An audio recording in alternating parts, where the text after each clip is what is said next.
Welcome back to my YouTube channel. നമ്മൾ ഇന്ന് നോക്കാൻ പോകുന്ന ഒരു ഫേസ് പാക്കാണ്. മുഖത്തിലെ ടാൻ മാറി നല്ലൊരു ബ്രൈറ്റൻ ആവാൻ സഹായിക്കുന്നൊരു പാക്ക്. ഇതും വീട്ടിൽ തന്നെ നമുക്ക് എന്തൊക്കെയാണെന്ന് നോക്കാം. ഫസ്റ്റ് വേണ്ടത് നമ്മുടെ ഓട്സ് ആണ്. ഓട്സ് ഞാനൊരു ടിന്നിനകത്ത് പൊടിച്ച് വെച്ചേക്കുന്നത്. പിന്നെ നമുക്ക് വേണ്ടത് പാല്. ഇത് രണ്ടുമാണ് നമ്മുടെ ഇൻഗ്രീഡിയൻസ്.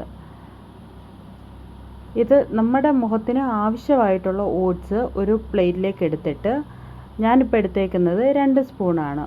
ഇത് ഒത്തിരി ലൂസ് ആകാനും പാടില്ല, ഒത്തിരി ടൈറ്റ് ആകാനും പാടില്ല. ഓട്സ് ആയതുകൊണ്ട് നന്നായിട്ടിങ്ങനെ ഒലിച്ച് വരും. ഈ ഓട്സ് ടിന്ന് നമ്മളിങ്ങനെ പൊടിച്ച് വെച്ചിട്ടുണ്ടെങ്കിൽ അത് നന്നായിട്ട് എയർ ടൈറ്റായിട്ട് മൂടി വെക്കണം. അതിലേക്ക് നമുക്ക് ആവശ്യമായിട്ടുള്ള പാലെടുക്കണം. ഞാൻ ആദ്യം കുറച്ച് ക്വാണ്ടിറ്റിയിൽ പാൽ മാത്രമാണ് ഇതിലേക്ക് ആഡ് ചെയ്യുന്നത്. എന്നിട്ട് അത് നന്നായിട്ടൊന്ന് മിക്സ് ചെയ്യുക.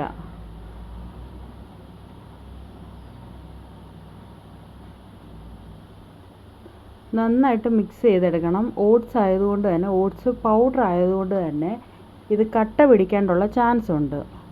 അപ്പം നമ്മുടെ കൺസിസ്റ്റൻസി അനുസരിച്ച് പാല് ആഡ് ചെയ്യുക.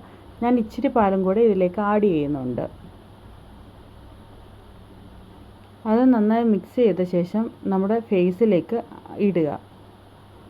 എൻ്റെ മുഖത്തേക്ക് നന്നായിട്ട് ഇന്ന് ടാൻ ഉണ്ടായിരുന്നു. ഞാൻ വെളിയിലൊക്കെ പോയിട്ട് വന്നേക്കുമായിരുന്നു. അപ്പോൾ നന്നായിട്ട് ടാൻ ഉണ്ടായിരുന്നു. അപ്പോൾ അതുകൊണ്ട് ഈ പാലും ഓട്സും എന്നുള്ള പാക്ക് നല്ലൊരു റെമഡി തന്നെയാണ് ടാൻ റിമൂവ് ചെയ്യാനായിട്ടും നമ്മുടെ ഫേസിൽ ആ ഒരു ഡൾനെസ്സും എല്ലാം മാറാനായിട്ട്.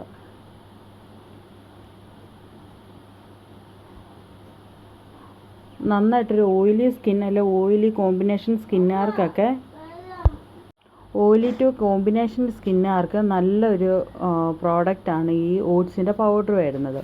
ഓയിലി സ്കിന്ന് വരുമ്പോഴത്തേക്കും ഈ ഓട്സ് പൗഡർ നമ്മുടെ ഓയിലിനെയൊക്കെ ഒന്ന് റെഡ്യൂസ് ചെയ്യാനായിട്ട് നന്നായിട്ട് കുറയ്ക്കും. ഞാനിത് ഫേസ് ഫുൾ ആഡ് ചെയ്തു. എന്നിട്ട് 10 മിനിറ്റിന് ശേഷം നന്നായിട്ട് ഡ്രൈ ആയി. ഞാനിപ്പം എടുത്തേക്കുന്നൊരു കൺസിസ്റ്റൻസിയുടെ വെച്ചാണ് എനിക്കൊരു 10 മിനിറ്റോളം വന്നു. എന്നിട്ട് ഞാനിപ്പോൾ എടുത്തേക്കുന്നത് ഈ ഒരു ഇത് വെച്ച് ചെറുതായിട്ടൊന്ന് നനച്ച് കൊടുക്കുക. അല്ല നമ്മൾ ഡ്രൈ ആയിടത്ത് ചുമ്മാ ഇട്ട് വെച്ച് കഴിഞ്ഞാൽ നമ്മുടെ സ്കിന്ന് ഡാമേജ് ആകും. അതുകൊണ്ട് തന്നെ ചെറിയൊരു പഫോ അല്ലെങ്കിൽ ടിഷ്യൂ പേപ്പറോ വെച്ച് നന്നായിട്ട് ഒന്ന് നനച്ച് കൊടുത്ത ശേഷം ഇങ്ങനെ ഒന്ന് മാറ്റി നോക്കുക. ഇപ്പം തന്നെ കണ്ടില്ല, നല്ലൊരു മാറ്റം ഫീൽ ചെയ്യുന്നുണ്ട്. നല്ലൊരു സോഫ്റ്റായി സ്കിന്ന്. നന്നായിട്ട് ഇത് ഫേസിൽ നിന്നും ഫുള്ള് തുടച്ച് കഴിയുമ്പോൾ നമുക്കിതിൻ്റെ ഒരു ഫുള്ളായിട്ടുള്ള ഇതറിയത്തുള്ളൂ. ഓട്സ് എന്ന് പറയുമ്പോൾ നമുക്ക് നന്നായിട്ട് നമ്മുടെ സ്കിന്നിൻ്റെ കളറൊക്കെ ഒന്ന് ബ്രൈറ്റാക്കി നന്നായിട്ട് നിർത്തും. ഞാനിത് ഫേസ് ഫുൾ അപ്ലൈ ചെയ്യുന്നുണ്ടായിരുന്നു. ഞാൻ കണ്ണിൻ്റെ താഴെയും കണ്ണിൻ്റെ മുകളിലും എല്ലാം അപ്ലൈ ചെയ്യുന്നുണ്ടായിരുന്നു. കാരണം ഇതിനകത്ത് കെമിക്കൽ പ്രോഡക്ട്സോ കാര്യങ്ങളോ ഒന്നും തന്നെ നമ്മൾ ഇതിനകത്ത് യൂസ് ചെയ്യുന്നില്ല. അതുകൊണ്ട് തന്നെ നല്ല ഒരു മാറ്റം നമുക്ക് ഫീൽ ചെയ്യും. ഇത് കണ്ടിന്യൂ ആയിട്ട് നമ്മൾ യൂസ് ചെയ്ത് കഴിഞ്ഞിട്ടുണ്ടെങ്കിൽ നമ്മുടെ മുഖത്തുണ്ടാകുന്ന പാടൊക്കെ നന്നായിട്ട് കുറയ്ക്കാനായിട്ട് സാധിക്കും.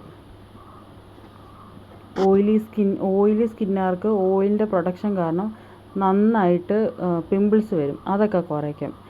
നമുക്ക് ഈ പാക്ക് ഇട്ടതിന് ശേഷമുള്ള നമ്മുടെ ഫേസാണിത്. നമ്മൾ ഒരു മോയ്സ്ചറൈസർ എന്തായാലും ആഡ് ചെയ്തിരിക്കണം.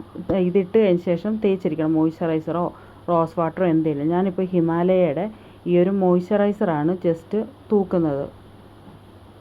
തൂത്ത് കഴിയുമ്പോൾ തന്നെ നല്ലൊരു ഡ്രൈ ആയതെല്ലാം ഒന്ന് സെറ്റായി മാറും.